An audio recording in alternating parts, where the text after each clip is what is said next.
दिल्ली में एक दिल दहला देने वाली वारदात ने पूरे शहर को हिलाकर रख दिया है। एक 19 साल की लड़की को महज इसलिए 5 मंजिला इमारत की छत से नीचे फेंक दिया गया क्योंकि उसने ना कह दिया था। आरोपी ने न सिर्फ इस वारदात को अंजाम दिया बल्कि बुर्का पहनकर लड़की के घर में घुसा और उसके पिता के सामने उसे मारने की कोशिश भी की। नमस्कार, मैं चेष्टा नागर और आप देख रहे हैं द हिंदी टॉप। आज हम आपको बताएंगे उस घटना की पूरी कहानी जिसने इंसानियत को शर्मसार कर दिया और ये सवाल भी उठाए कि आखिर समाज अभी कब बदलेगा। दिल्ली के अशोक नगर में हुई एक खौफनाक घटना ने न सिर्फ एक मासूम की जान ले ली बल्कि पूरे इलाके को गुस्से, डर और सवालों से भर दिया है।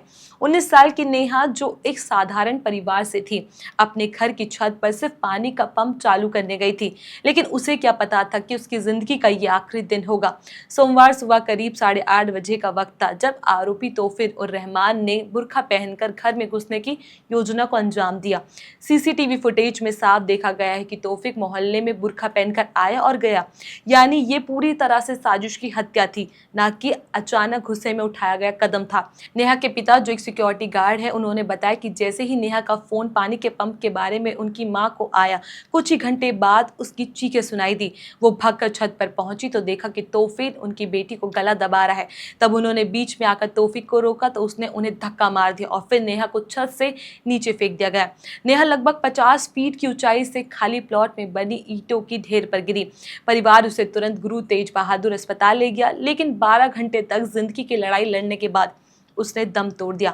तौफीक, जो उत्तर प्रदेश के हापुड़ का रहने वाला है, अशोक नगर के लोकल बाजार में मजदूरी करता था और पीड़िता के परिवार को सालों से जानता था। इतना ही नहीं, रक्षाबंधन जैसे त्योहारों पर नेहा और उसकी बहनों ने तौफीक को राखी भी बांधी थी।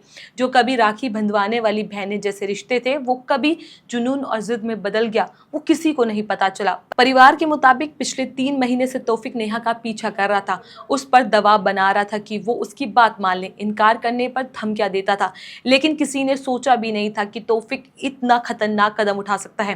पहले पुलिस ने इस मामले में हत्या की कोशिश और धमकी का केस दर्ज किया, लेकिन नेहा की मौत के बाद उसे हत्या की धारा में बदल दिया गया। आरोपी वारदात के बाद फरार हो गया था, लेकिन सीसीटीवी फुटेज और लोकल चश्मदीदों के बयानों के आधार पर पुलिस ने जांच तेज कर दी। दिल्ली और उत्तर प्रदेश में छापेमारी शुरू हो गई और आखिरकार तौफीक को यूपी के रामपुर जिले में गिरफ्तार कर लिया गया है।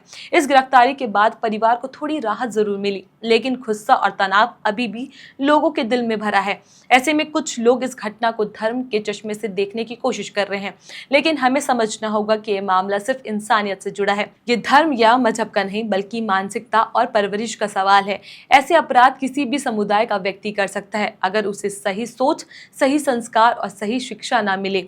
समाज में पहले भी इस तरह की घटनाएं हो चुकी हैं, जहां अपराधी किसी भी धर्म, जाति या वर्ग से हो सकता है।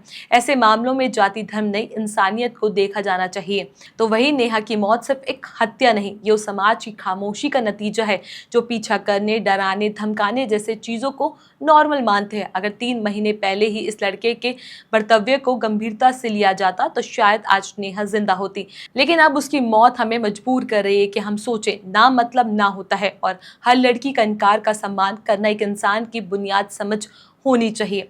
तौफीक जैसे लोग जो किसी भी धर्म और जाति से हो सकते हैं, समाज के लिए खतरा है। ऐसे मामलों में कानून को तेजी से, सख्ती और बिना किसी भेदभाव के काम करना होगा। दिल्ली पुलिस ने तेजी से गिरफ्तारी की, लेकिन असली लड़ाई अब कोर्ट में होगी। क्या नेहा को न्याय मिलेगा? क्या समाज को उसकी जान का जवाब मिलेगा? आपकी क्या राय है? जानकारी को लेकर हमें कमेंट सेक्शन में जरूर बताएं। इस खबर में बस इतना ही। ऐसी और वीडियो के लिए आप हमारे चैनल द हिंदी टॉप को सब्सक्राइब कर लें। इसके अलावा आप हमें एक्स, फेसबुक और इंस्टाग्राम पर भी फॉलो कर सकते हैं। नमस्कार।